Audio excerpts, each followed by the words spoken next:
So what's going on in the market in the coastal Maryland and Delaware areas? This is your August 2023 market update. Stay tuned because I'm going to go over a little bit, of course, about the real numbers, home sales, days on the market, and pricing is one of the big things that I always get asked about. After that, I always kind of put that to the side and just kind of really just talk about what I'm seeing on the ground, helping buyers and sellers every day. What's going on, everybody? This is Rich, your local Maryland and Delaware realtor. And I appreciate you stopping by. If you need to reach out for any reason, my contact information is down below. I get people that reach out all the time, and I love it, and never too busy to answer any questions and offer up some help. Without further ado, let's hop into the video and to my screen here. I like to start out with the interest rate to see what's going on over here. So we know it's always been on the higher end here recently. Of course, I'm recording this in September, just to recap August. But you can see right now, as of 9/21, it's 7.19%, which end of August ended around the same percentage-wise. It was like 7.18, so nothing has, it's gone down a little bit, then it kind of inched a little back up too. So that is your interest rate according to the Freddie Mac website. If you've been here before, Maryland is on the left, Delaware is on the right there. Let's start with Maryland. Days on the market, average for August, 28 days. And you can see from the previous months, it's actually been trending downwards on there. Months inventory, we got 2.9 months of accumulation. Which is a good thing. Our issue's always been low inventory. It's really been locking this market up a little bit. Medium sales price for Maryland, $422,500. That's ticked up from the previous months. Maryland, Worcester County has been hovering around that $400,000 mark. And units sold 191, which that is up as well. So let's hop on over to Delaware. Days on the market, 47. That's creeped up a little bit, but still a little better than back in April. Months of inventory have gone up, 3.8 accumulation on the Delaware side. And medium sales price is 447,898. Not sure where the 898 comes from, but this is what the MLS shows.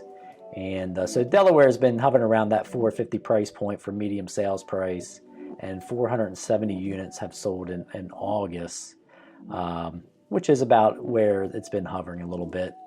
Of course, I'll talk a little bit more. I've noticed, Delaware has a lot of new construction where it seems like there's been a big uptick with that because of low inventory, and builders have the ability to have built-in incentives when you purchase with them that can go towards like an interest rate buy down. Which is very popular, obviously, because of where the interest rate is. I actually want to show two things. One is a quick chart on here, because I always get asked about pricing, especially just the market that we've been in. There's a lot of buyers waiting for pricing to soften, or the way the media coins it, they're waiting for everything to crash, which it's at this point it doesn't look like it's going to happen that way. There's always fluctuations in real estate and any markets really, and it's usually inching up or down. And you can see here, this is just data from Zillow, Black Knight, Freddie Mac. As you can see, this starts back in January 2022.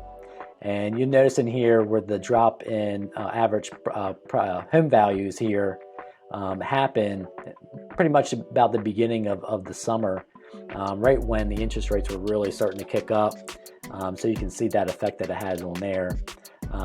But you can see here, it's anywhere from like a negative 0.2% on up to a negative 1.1%. It's kind of like the highest that shows on here between all three. So really, most of these are not even a percent difference that went negative during that time. But you can see here, coming into January 2023, those average home values were actually increasing, not by a whole lot, but it's going the opposite way there. So maybe a lot of people that were waiting to get a little lower on the pricing, that was the time to do it right there, was back in 2022 when the interest rates were rising. Of course, it's kind of tit for tat. You got a little higher interest rate, and not a huge difference in price points on there. So lastly, while I'm in here, I just want to show just a software that I've used. A lot of property managers can use this too. There's a lot of different ones like this. This is called AirDNA. You do need a paid membership with this one. But one of the headlines that I wanted to kind of go over, I've seen quite a few times about the Airbnb bust, which is, a lot of markets were kind of tanking on revenue. And some experts were saying, I guess those who bought into Airbnbs are the most vulnerable to maybe losing that property somehow, some way, maybe because it hasn't performed the way it was supposed to. But you can see something where like Ocean City, I just kind of pulled out up this particular market, which has always been a good market. So it's got a good rating. AirDNA has kind of like a rating score that they do. The one thing that kind of brings it down is the seasonality part of it, which just about all East Coast kind of beach towns like what we have here have a season like we do. Some are longer, some are shorter. But this shows the annual revenue in this market here in Ocean City. If we're looking particularly in that, it's down about 6%, which is not that huge.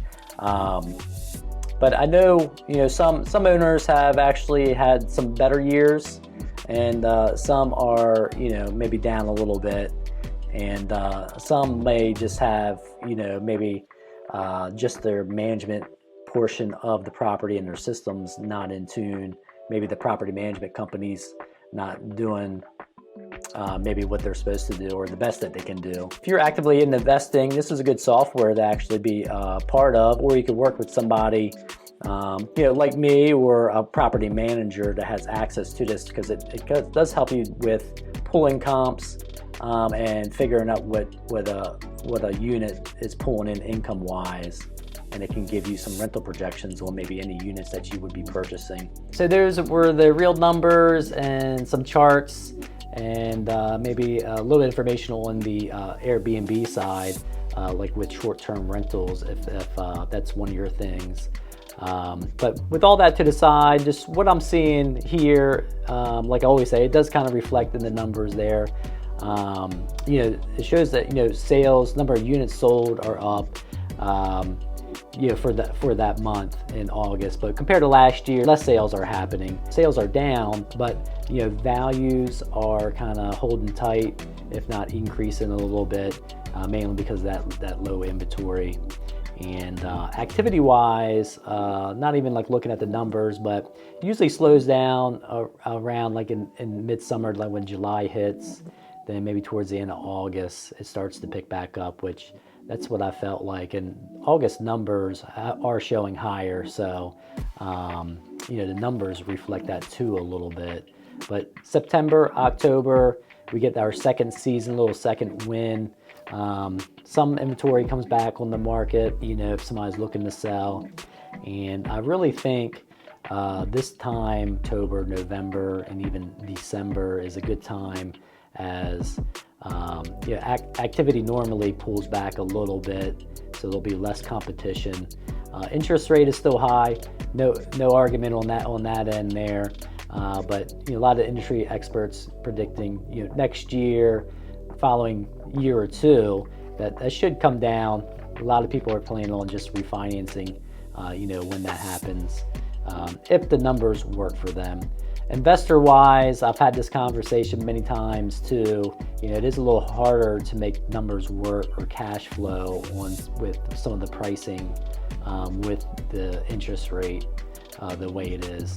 I have some investors that are paying cash that are still can still find something pretty decent and cash flow for them. Selling wise, it can take a little longer on certain places depending on your price point. Again, if you're a little bit above average of that $400,000 mark, especially in Worcester County, let's say Ocean City, usually if you're a little above that, it might take a little bit more patience for something to sell. But again, if the location, your listing price and condition of your units, everything matches up, there's still a good amount of buyer demand out there that it will usually sell within that average days of market that I showed you. If you have any questions, need any help, reach out. I hope that helps. If it has helped you out, hit that like button, subscribe so you don't miss any of the content that I come out with every week. And of course, until next time, I'll see you soon.